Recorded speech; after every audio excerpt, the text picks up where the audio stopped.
Hello everyone, very good evening and welcome to the daily current affairs session. So, we will see the current affairs of these aspects today. You might be aware that more than 122 people have been died due to landslides in the Wayanad region of Kerala, right.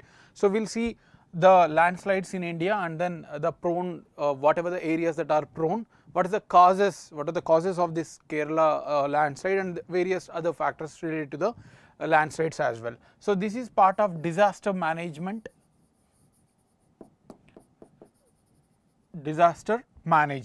Next one is mangroves. So, there was a report on the sustenance or the existence of mangroves by Global Mangrove Alliance. So, we will see the details about them as well. This is part of environment. Then next one is about the Parakh platform. So, this is the scheme of India, schemes and policies.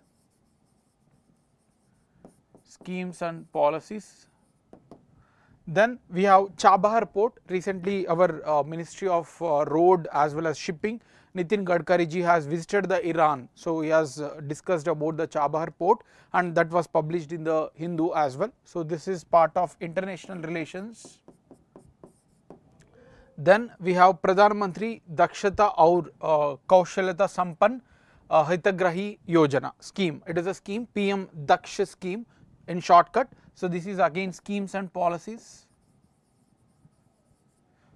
Next one, Hoolock Gibbon. This is part of environment again. These are all the articles that we are going to discuss today. These 6 articles, a little bit more discussion, and then we have a factual pointers, just facts which you need to mug up, right. So, I hope my voice video is clear.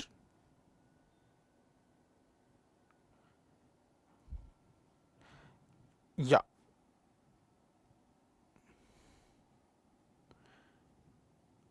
Yes, very good evening, Krishna Chaitanya and Mahendra. So, let us start with the session, the first article, that is Kerala landslides, right. So, this is the context. There was a sudden landslides in the very early morning of 2 AM and then 4 AM of the Monday, right. I mean that means the next day, Tuesday. So, there is a huge fatalities was reported, right. 122 persons has been died because of landslides. This is a very huge number. That means there is a lot of negligence as well as there is lack of readiness among the local authorities, right. So, there are number of people who have been affected by these landslides in the Kerala region, and this has happened in the Wayanad district of Kerala, right. So, we will see a little more details about this. We need to understand what are all the aspects that are involved in the landslides, right. So, before coming or before discussing about the Kerala landslides issue, we need to discuss about the landslides in India, right.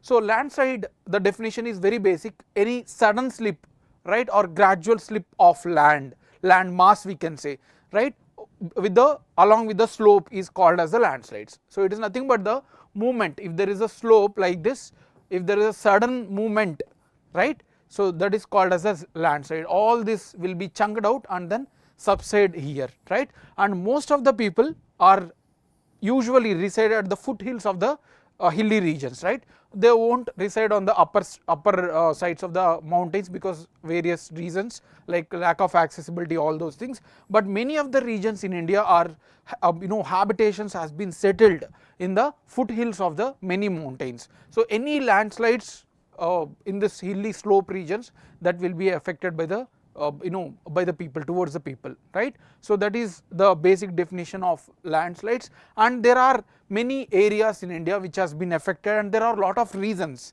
There are some natural reasons, there are some anthropogenic, that means the man made reasons as well, and natural reasons is a very small reasons now because of the development, because of the changes that we are making to the geography as well as environment are making more prone to such disasters, right. So, natural reasons we can say it is a heavy rainfall, and then you can say there is a slope, there is a proper steep slope, fine, and then there is some unconsolidated soil. So, these are all the very basic natural reasons, but the man made reasons are the much more heavy which has been affecting the landslides, like development, cutting of trees, that is deforestation, right, agriculture practices, industries. We are cutting all these things and we are trying to build a lot of developmental activities.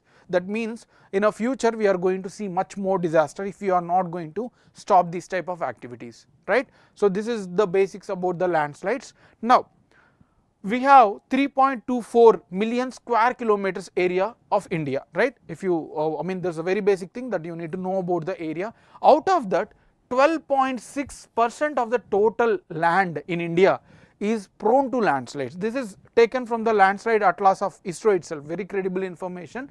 12.6% of the total Indian area is prone to the landslides, right, which is a huge amount. 12.6% means a very huge amount, and India is one of the top 5 countries which are affected by the landslides, right. So we are in the top position in with relation to the prone, right, prone countries among the world. This is one facts important. And out of India, if you observe the areas which are affected by the landslides, all these Western Ghats region are prone to the landslides, specifically the region of Kerala, right, and then some parts of Karnataka, southern Karnataka is also affected by the landslide. I mean, specifically these are more prone. Of course the total area is prone because this is a hilly region, fine, and then we are adding more spice to it by developing the lot of activities, human activities here in this region,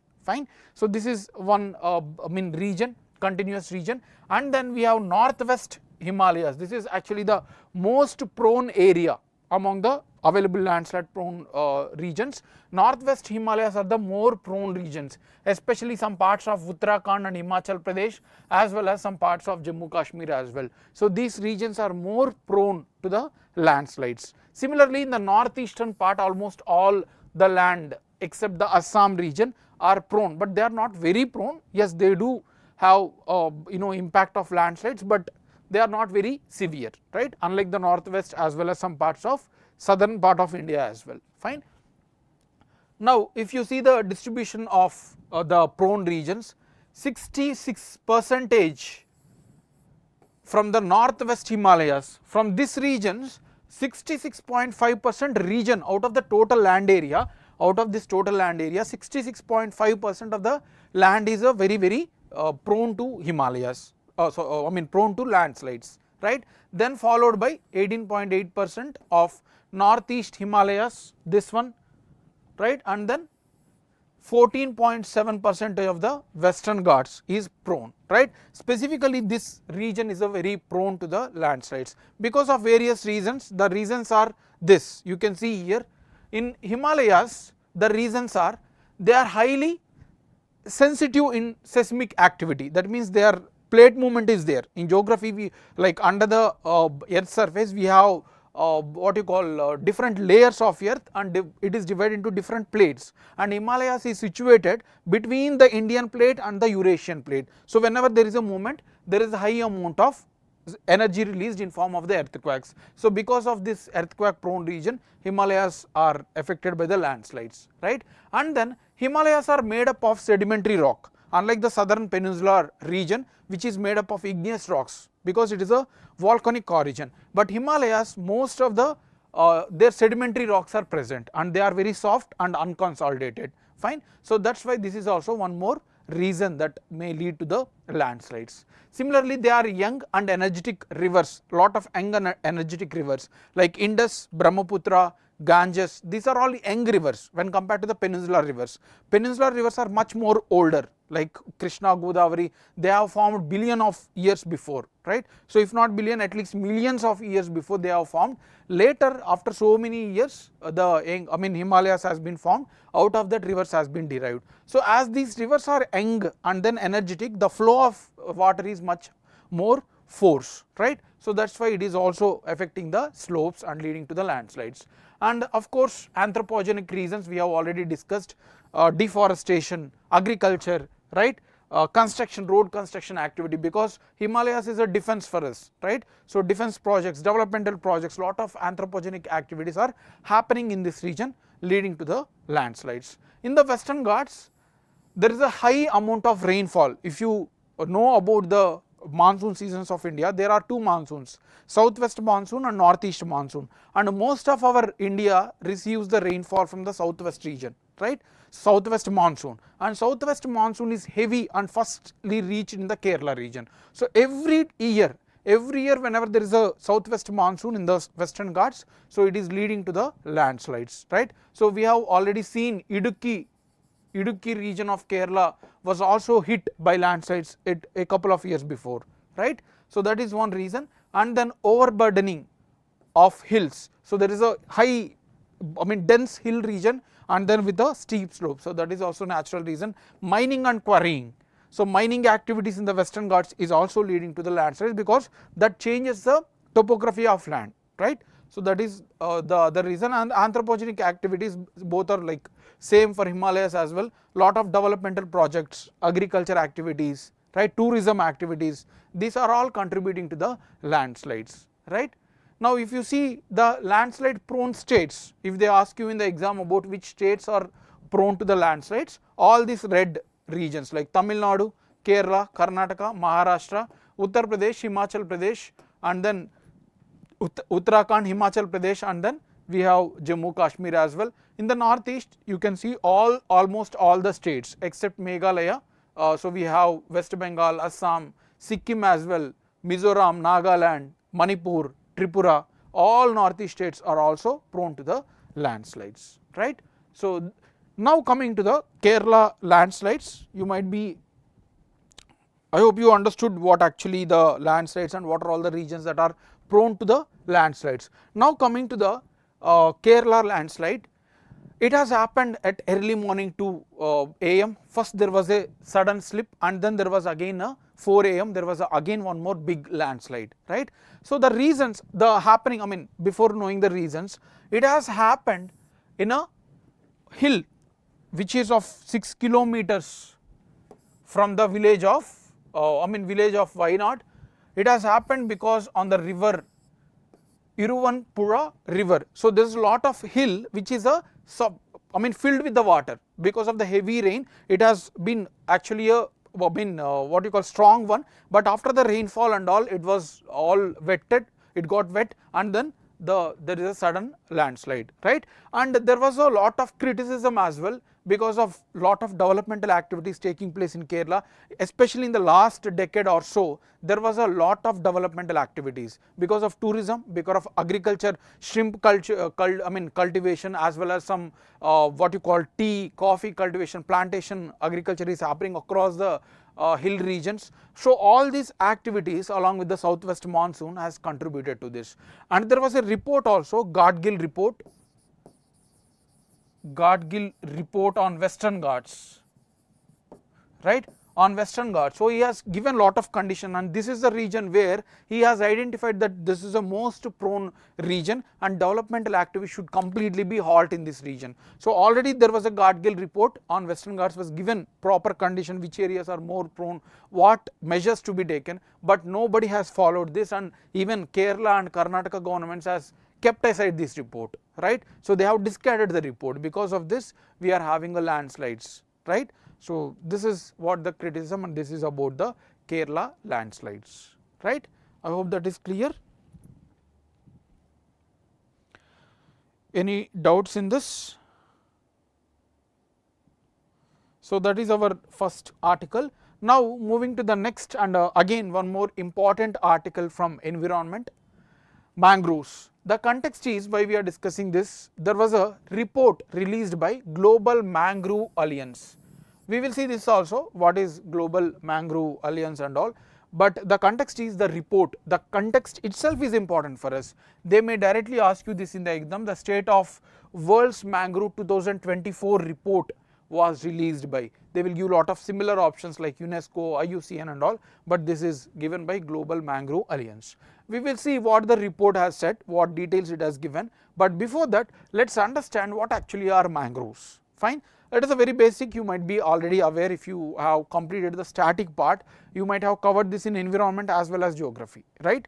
So mangroves are a type of salt tolerant plants which grow in the intertidal zone. right. So intertidal zone means if this is the coast, this is the land mass, and high tide, that means which move towards the coast, and then low tide. So in this region, between the high tide region and the low tide region, there is a width. In this region, mangroves grow in a very favorable manner, right. So these are nothing but the salt tolerant plants which grow in the intertidal zone. That is a very basic thing that need to be understood, right. And they have very high capability to resist the salts. Usually if you give salt water to the plants, the normal plants, they will die because they can't take the salts. But these mangroves are very much accustomed to the salt water, right. So this is one special feature, and then they are found across the tropical and subtropical regions.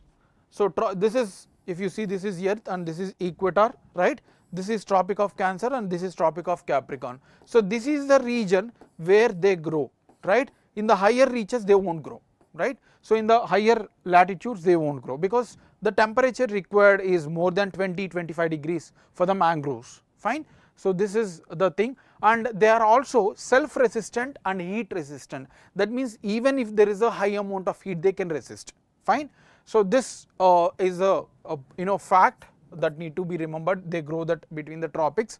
And one more important thing is they have the roots called nematophores.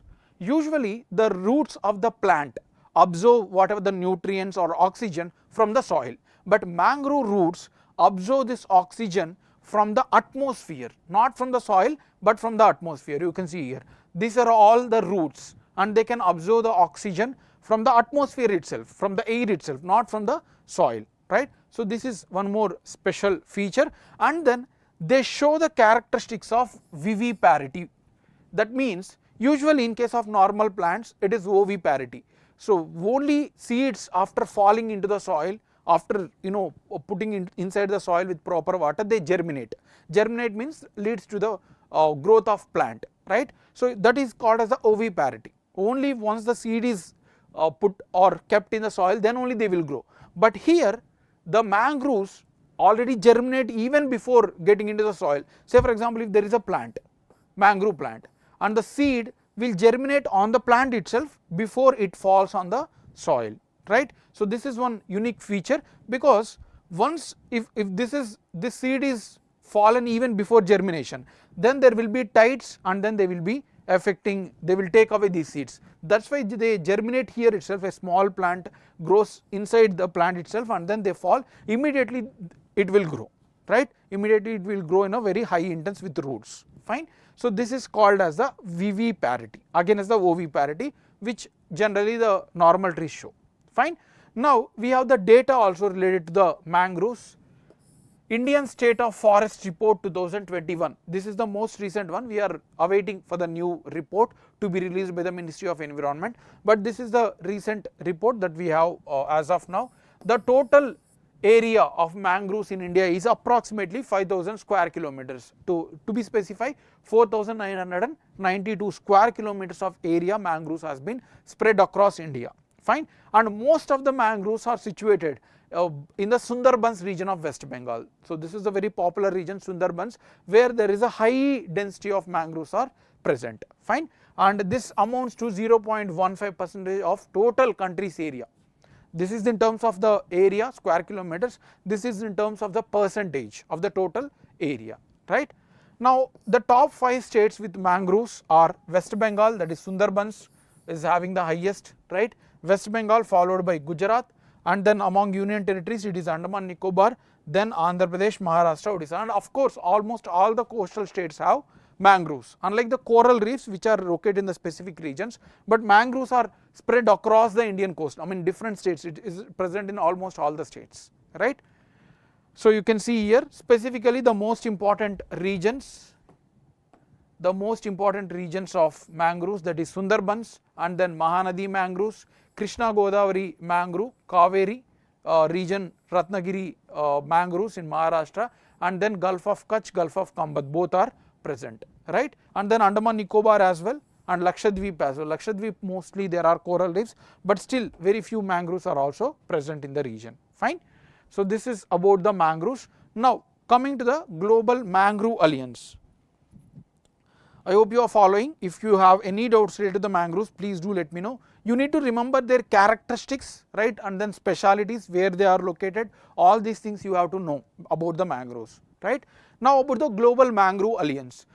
So mangroves are very, very important. Actually, we did not discuss about their significance. Mangroves can resist the high amount of waves. That means they can resist storm surges during cyclones and then tsunamis as well, fine, and they can attach the coastal, they can protect the coastal soil as well, fine. So it has a huge importance. They can also be used in the furniture and all. They are widely used in furniture as well as in terms of using as the input in cooking and all at the local communities, right. It has a huge importance, significance, especially for the coastal communities, right, but their numbers are dwindling. Many of the mangroves were cut because of furniture requirement and then developmental activities in the coastal region. So mangroves were destructed. Because of those vanishing nature or vanishing of the mangroves, the countries has come together and they have formed a Global Mangrove Alliance. So not only countries, it has lot of NGOs, lot of private organizations, many countries are part, even India is one of the active member of this. So the main aim is to protect the mangroves across the world. Wherever there are mangroves, so they want to protect, right. So this was launched in 2018. This Global Mangrove Alliance was launched in 2018. So this is not an organization, rather alliance. That means all the countries, they have just come and became part, and it is voluntary in nature. There is no binding agreement. It is a voluntary in nature, right. So the main aim is to restore the mangroves, fine.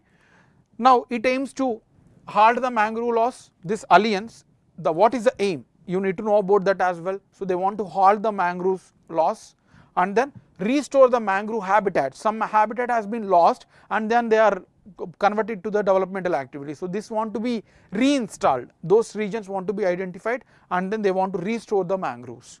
Finally, doubling the mangroves protection. Whatever the area that is present in across the world, they want to double the area to present with the mangroves, right. So this is about the alliance. Now coming back to the report. The context is the State of World's Mangrove 2024 report, right. So what does this report has said? You can see here, they are located in the tropical regions only. They are located in the tropical regions only. This is the regions where mangroves grow, fine. Now let us see about what the report has said, fine. What the report has said. Southeast Asia has about 1/3 of all the mangroves. So you can see here, this is the Southeast Asia, right. This is the region above Australia as well as below the Southeast Asia region. This is the region where there is a 1/3 of total mangroves. Then followed by half of the, followed by Western Central Africa. So in the African region as well, you can see here, West and Central Africa. So these regions are where the mangroves are located, fine. And half of the world mangroves are considered to be threatened. That means whatever the mangroves are there, they are almost half of them are threatened. So that means in future, if you won't take any actions, they may be destroyed, right. So this is what the report has said. And mangroves in Lakshadweep and Tamil Nadu region in India. In India also we have mangroves. You can see here, Tamil Nadu region and some part of Lakshadweep. These mangroves are the most critically endangered. This status of IUCN is given based on the numbers present there. So these numbers here in Tamil Nadu and Lakshadweep are being dwindled, they are reducing or they are being destructed a lot. That is why they are under the critically endangered criteria, right. And what are the drivers of mangroves loss? We all know that climate change, expansion of industries and then conversion of the land to the oil palm cultivation in the coastal region, all these are being contributed for the destruction of mangroves, right. So this is what the summary of report. Any doubts in this? Very good evening, Shanti and Malini. Any doubts in this?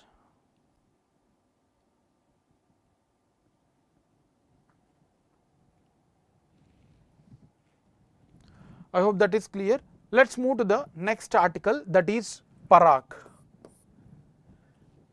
There was an article in the Indian Express explain page. You can see I have directly taken the image from the same article, right. So Parakh was recently, a report has been submitted. The equivalence report was submitted by the Parakh, right? We will see what is actually Parakh. So they have given the equivalence report to the Ministry of Education, and they have identified different differences between the education qualities across India, right? So this is what the report has submitted. We will see what the main importance of the report, what important provisions it has said, but before that let's know what actually is a Parakh, right? Parakh is a standard setting body under NCERT. We already know that NCERT organization is already present, right? So NCERT is already present, National Council for Educational Research, right? Now under this Parakh was established. It is a standard setting body, right? So that means whatever the standards require in the education, there is a lot of changes in the standards in the education, isn't it, right? So this the standards were set up. So you may ask about the full form as well. Full form we have already seen here at the beginning itself, right? So this one, okay, Parakh full form was not given here. Parakh full form is permanent, some full form is there, please do refer it to the online. So it is a big one, in exam they may ask, right? So I think I have forgot to add here, fine, but the full form is also important. If someone could help, you can just Google it and you can tell. So I will write here as well, fine. So Parakh is a standard setting body, that means there is a different standards for education, fine, in the different regions, different states across India. So it want to set up a standard. When we compare our education with the Western standards, it is actually a degraded one. We are not practically developing, we are not having a skill connected to the education. That's why it want to set up the standards across the country, right? So here it is organization created to bring the school boards. We have number of school boards. You take Andhra, Telangana, Uttar Pradesh, Gujarat. There are different state boards and they have a different standards. So this body Parakh under NCERT want to establish a unique standards, that similar standards, right, for all the boards. Here it does not mean that they want to change the organization pattern or the board's pattern across the states, rather it want to give the basic guidelines, like every board has to follow it, right? So it want to set up the basic standards across the country, that is the objective, and this was launched as part of the National Education Policy 2020. So this Parakh is nothing but part of National Education Policy, fine. It acts as a constituent unit of NCERT, we have already discussed this, fine. And what is the task of it? The task is to enable the outcome which is practically having the assessment, the students' performance every year, every month. They want to know how the students are learning, it is whether only theoretical knowledge or practical knowledge. So it want to establish the state surveys, they want to estimate the performance of the students, how they are performing for all the states together, right? So with the uniformity, it will work as a three major assessment areas. So it will assess in a three areas, that is scale, large scale assessments, and then school based assessment, examination reforms. So it is aiming to bring the reforms in education in these three specific areas, fine. And objectives: uniform norms and guidelines across the country, enhance assessment pattern. So we are now assessing the students based on just the marks, right? But how do they apply this knowledge in a practical manner? We are not able to access, right? We are not able to assess it. So that's want to be done by this organization. Reduce disparity in evaluation. So whatever the evaluation that is being not uniform across the countries, they want to bring the disparities, reduce the disparities across the states. And then benchmark assessment in terms of education quality and learning, right? Thank you, Malini, for the full form. So the full form is also important in lower level of exams, if not asked in the UPSC, but yes, they will ask in this. Performance assessment review and analysis of knowledge of holistic development,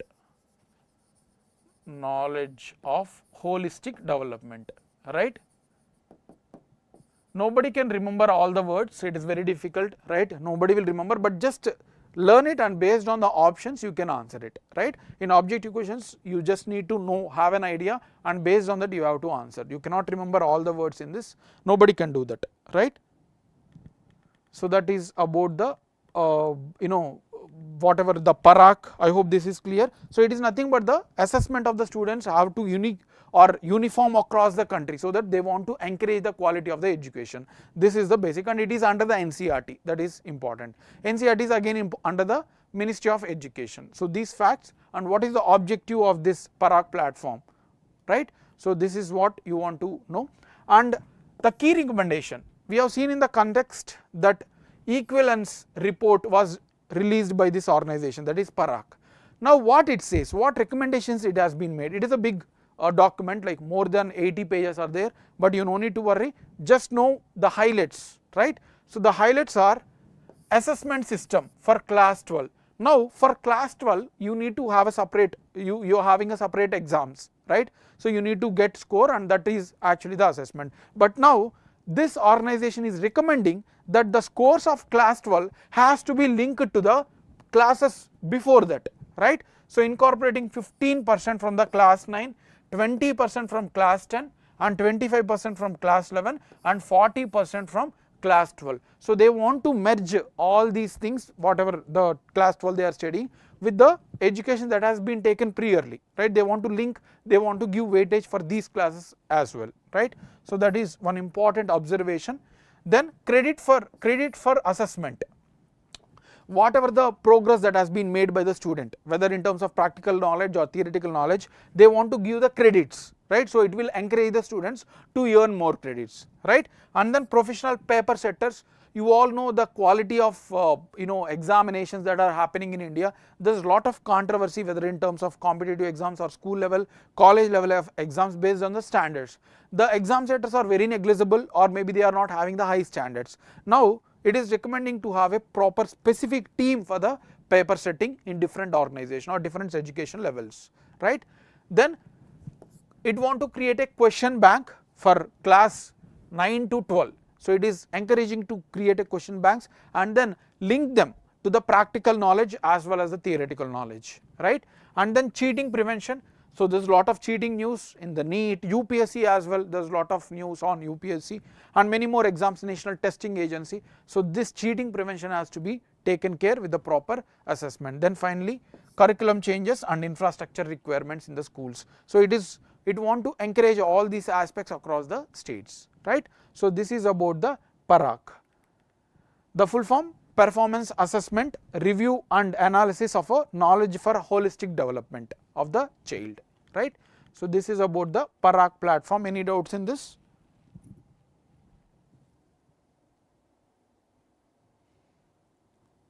Any doubts? Okay, let's move to the next article, that is Chabahar port. Chabahar port, right? It is a port, like we have Vizag port, we have Mumbai port. The same way Chabahar port is located in the Iran. But sir, why we need to know about the ports located in the other countries? Because India is involved here. This is simple. Wherever our country is involved in the international relations, that becomes important for us. If India is not involved and it is not our surrounding country, you no need to learn about it. Fine. So the context is Nitin Gadkari ji, who is our Ministry of Road, Transport and Highways, has recently visited the Iran on the swearing ceremony of the President of Iran, right? So on the sidelines of this, he has discussed about the Chabahar port. There was a big article in the Hindu. Now let's know about the facts related to the Chabahar port. You can see here, this is India. So this is India map, you might be aware. This is Gujarat and then the Maharashtra coast, right? And this Chabahar port is located in the Gulf of Oman near Strait of Hormuz. So this is the Strait of Hormuz, right? So this is the Strait of Hormuz and this is located here, right, in the Gulf of Oman region. This is the Chabahar port. So basically this is located in the Arabian Sea, Indian Ocean. Fine. This is the location, you need to know, this is located in the Iran. Fine. The open of Gulf of Oman.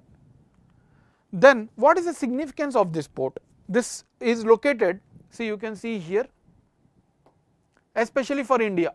So this is This blue color is of India, right? So don't confuse with this. This blue color actually is the land. Okay, this white color is the water one. So here we have Mumbai, and then here we have Chabahar port. This is actually a planned international north-south corridor. So this Chabahar port is a very important not only for India but for whole Europe as well as the Asian continent. So this is part of this international north-south transport corridor where all the countries want to encourage the trade between the Asia, South Asia along with the Europe and other Central Asian regions, right. So this is the significance, and for India specifically, Pakistan is not our friendly country. Whatever the goods we want to send it to Afghanistan and then Central Asia, here we are stuck with Pakistan. We are having a border with the Pakistan, and northwards we are having the China. China and Pakistan both are not our friendly countries, right, and some part of Kashmir, the Pakistan occupied Kashmir illegally, is in the hands of Pakistan. So we are not able to connect it to the Afghanistan in the present times. So that's why what we are doing, we are connecting it to the Chabahar port, and from there we can connect to the Central Asia and then Europe and then other West Asia countries as well, right. So that's why Chabahar port becomes a very important to bypass the Pakistan as well, right. So and then it is part of the international north-south corridor. As part of this, there are two ports here in the Chabahar port. There are two projects within Chabahar port. One is Shahid Beheshti and then other one is Shahid Kalantari. We are not taking care of Shahid Kalantari. India is taking care the development of only Shahid Beheshti port, right. So here within Chabahar port we have two separate small ports, and under that we are taking care only Shahid Beheshti port, fine. So this is the only one we are taking care, and this port is being developed with a trilateral agreement. You can see the three countries, India and then Iran and then Afghanistan. So this port is being developed with the collaboration between three countries, and it was signed in 2016, right, a very important one to be remembered. This agreement was signed in 2016, and after that we have completed, we were able to complete some berths, and in 2017 December the first phase of the project was inaugurated, where India has sent certain consignment of wheat to Afghanistan. So from this port we have sent a wheat to the Afghanistan in 2017. In 2018, India Ports Global Limited took over the port, took over the port operation of this Shahid Beheshti port. So India Ports Global Limited is the organization which is managing this port now. So it means India is managing the port, certain part of the port, right. So this is about the Chabahar port. So you need to know where it is located and then issue behind it, why it is a significance, and then what reason why India is focused to development, that is due to Pakistan relations, right, and then it is not allowing us to send goods to the Central Asia, fine. So this is about the Chabahar port. Any doubts in this?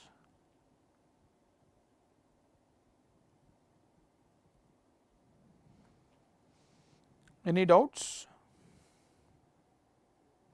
Okay, if you have any doubts, please do let me know, because it is an issue based. This is not a factual one, unlike, of course the location is factual, but you need to know about the issue, why India is developing it, right. Next one, Pradhan Mantri, last before one, Pradhan Mantri Dakshata aur Kushalta Sampann Hitagrahi scheme, PM-DAKSH scheme. Full form is also important if you are writing the exams like SSC, JEE, SSC, CGL, state PCS, they are asking even the full forms also, but in the higher level of exams like UPSC, they are not asking the full forms, right. You can just remember the one. Anyway, you just read once and you will be able to recollect in the exam, fine. The context is the information about PM-DAKSH scheme was recently put forwarded by the Ministry of Social Justice currently, Shri B.L. Verma. He has given the details about the scheme, as some of the members, the budget session is going on, some members have asked the question about this, so he has given the details about it. So it was taken from Press Information Bureau, right. No magazines will cover this, rather it is taken directly from Press Information Bureau. Now what is this scheme about, right. So you know, historically there has been a discrimination with relation to the castes. In India we have Varna system, where there is a Brahmins, then Kshatriyas, right, and then we have Vaishyas and then Shudras, and finally untouchables. So this is a highly discriminated pattern that we have followed over the centuries, right? Because of that, certain sections of society are lagging behind.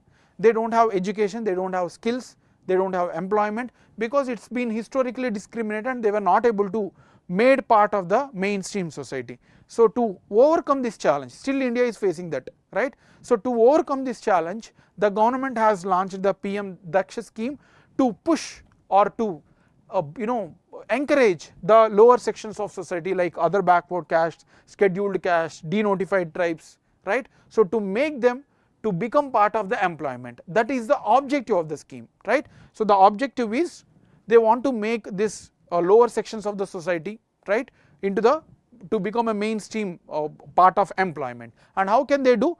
They want to develop education, they want to give the skills, all these are being supported through this scheme, right? And this is a central sector scheme launched in 2020-21.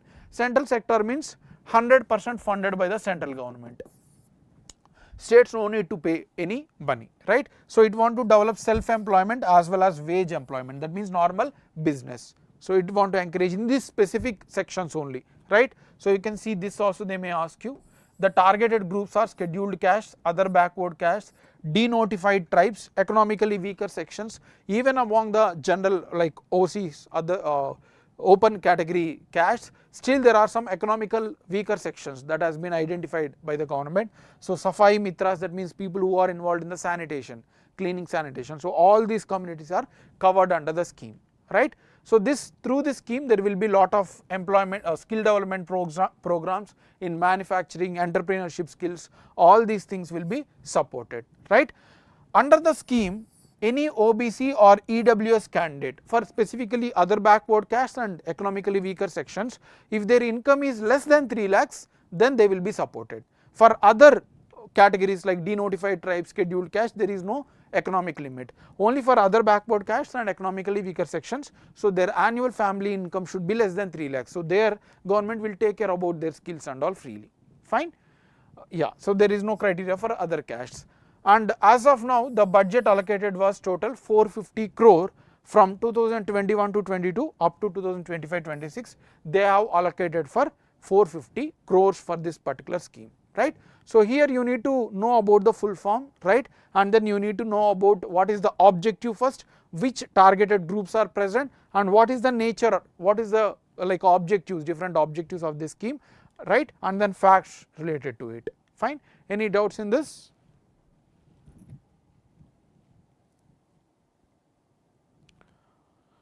I hope that is clear. Now let's move to the last article for today, that is Hoolock Gibbon.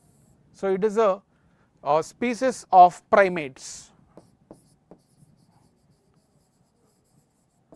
Primates means those which has origin even before the humans, like chimpanzees, right?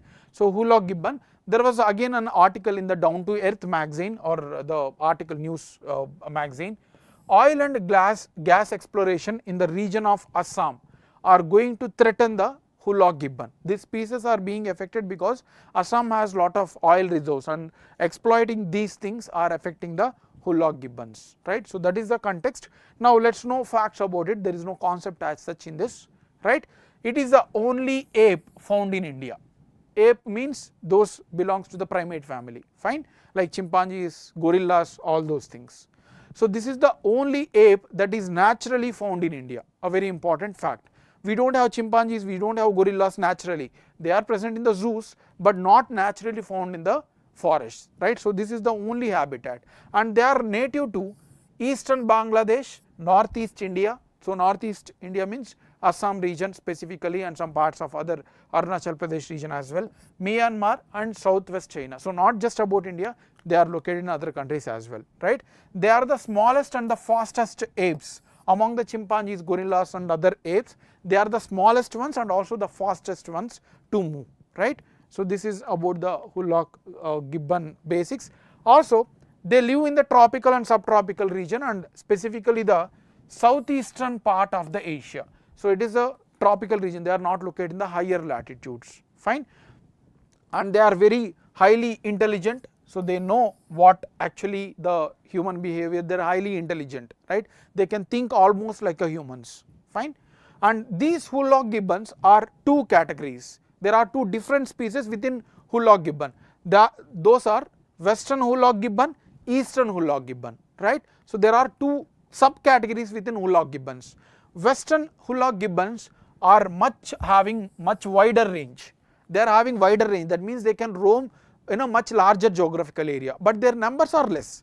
Their numbers in terms of numbers are less, but they are having the wider range where they can move towards the more larger geographical area, fine. And then outside of India, within India they are located in the northeast region, that is specifically of Brahmaputra and Dibang river regions, fine. And beyond Asia, beyond India, they are located in Bangladesh and then Myanmar as well.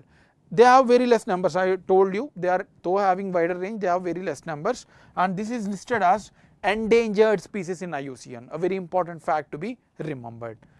And Eastern Hoolock Gibbon, this is having the less range, that means the area is specifically focused in Arunachal Pradesh, Assam and some parts of China and Myanmar, right.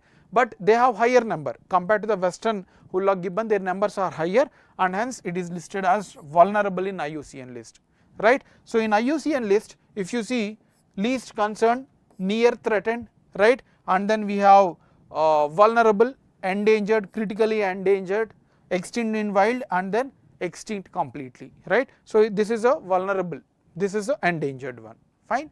So those are about the Hoolock Gibbons. I hope that is clear. So these are the main articles. Now let us move to the factual pointers before solving the questions. First one, Uttar Pradesh government has approved 1200 megawatts of pumped storage power project in Sonabhadra, UP, right. In Uttar Pradesh, Sonabhadra region, they have given approval for the pumped storage power plant. Pumped storage power plants means whatever the natural water is there.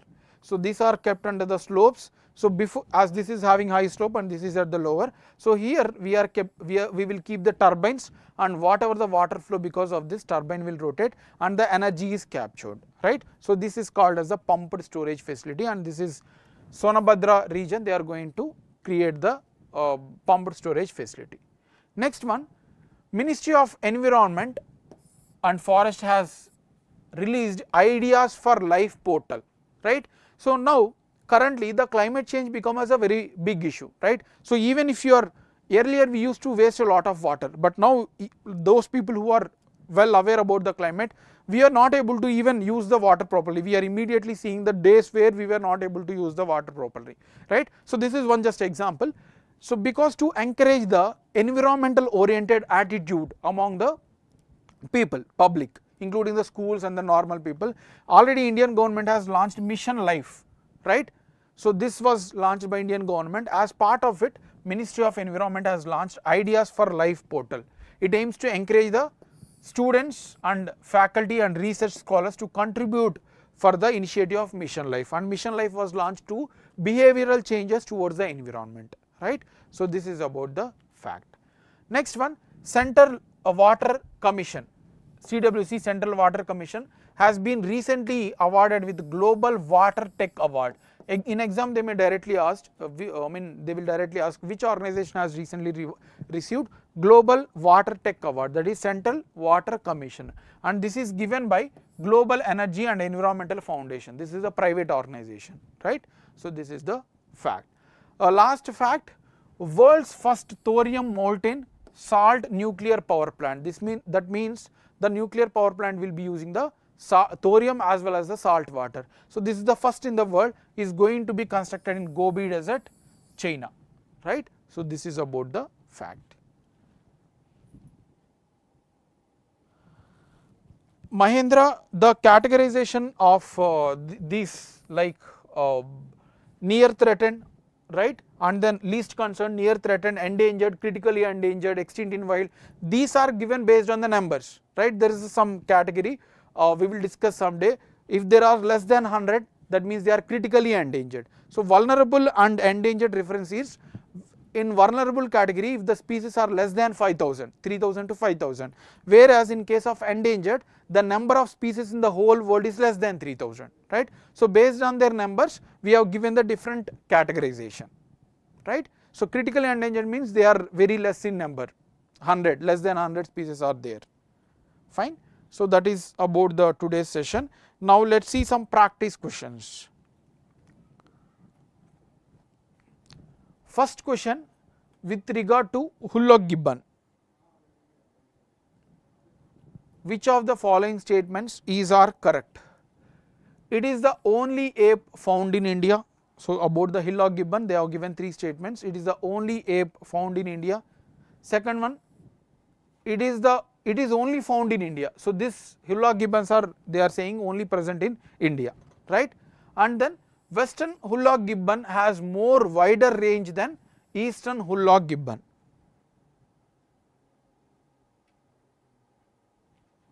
So what is the answer for this?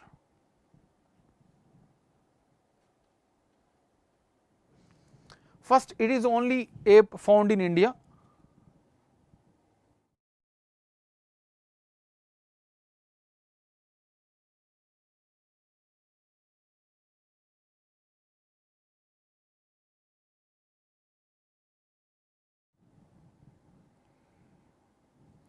First one, it is the only ape found in India, correct, right? It is the only ape that is present in India. Second one, it is found only in India, no. This is found in China and many other countries as well, so second can be eliminated. Western Hoolock Gibbon has more wider range than Eastern Hoolock Gibbon, so this is also correct, fine. So 1 and 3 is the answer, correct. Srinath and Keshav has answered this correct. Next one, this is asked in UPSC CAPF 2018. Which of the following statements are appropriate about mangrove sites? First one, mangrove plants require an appropriate mix of saline water and fresh water. This is the first statement. Mangrove plants require mud flats to enable it to grow and develop. Mud flats means some regions of soil, the higher, a little bit like this, right? So mud flat means a little bit higher regions, fine. And then mangrove plants are found in the intertidal zones of sheltered coasts. Mangrove vegetation has been reported in all the coastal states including Andaman and Nicobar. So this is the 4 statements. Now they are asking various things, 2, 3, 4, 1, 2, 3, 1 and 3, 1, 2, 3, 4. Let us see one by one. Mangrove plants require an appropriate mix of saline water and fresh water, correct, right? So 1 should be there. Mangrove plants require mud flats to enable it to grow. Yes, you cannot reject this, they require it. It is not mandatory, but they grow in the mud flats where there is a high amount of sand and all. So second statement is also correct. Mangrove plants are found in the intertidal zone, that is what we have seen. So 3 is also should be there. In both the things it is there. Mangrove vegetation has been reported in almost all the regions in the coastal states including the Andaman Nicobar. This is also correct. So answer is D. Next question. The region in India with the highest incidence reported of landslides is? Which region in India is reported with the correct, Srinath? High incidence of landslides? Western Ghats, Northwest Himalayas, Northeast Himalayas, Eastern Ghats. Out of this, which one are more incidents reported of landslides? We have discussed this. Western Ghats, Northwest. So out of that, Northwest region is having the highest landslides prone region, right? So answer is C. Next one again asked in UPSC Civil Services 2017. CSP 2017, the question, what is the importance of developing Chabahar port by India? Correct, Srinath? Yes, 3B. India's trade with African countries will enormously increase. India's relationship with oil producing Arab countries will be strengthened. India's relation with oil producing Arab countries will be strengthened. India will not depend on Pakistan for access to Afghanistan and Central Asia. Pakistan will facilitate and protect the installations of gas pipeline between Iraq and India. So out of this, which one is the importance for India? Very easy question if you know the reasons. It is India will not depend on Pakistan for access to Afghanistan as well as Central Asia. So that is why we are developing the Chabahar port. Correct, Srinath. 4 is C. Last question for today. What is the primary aim of PM-DAKSH scheme? PM-DAKSH scheme. To promote tourism, to enhance employability for self-employment and wage employment, to provide scholarship for higher education, to improve infrastructure in rural areas. Correct, Keshav, for the last question. So we have seen PM-DAKSH will give self-employment as well as wage employment for the certain sections, right, like OBC and then EWS. Fine. Yes, Prakash Chimedi, you are correct. So answer is B. Fine. So this is about today's session. I hope you have enjoyed. Correct, Srinath. So this is about today's session. I hope you have enjoyed. So see you tomorrow. Take care. Bye. Thank you.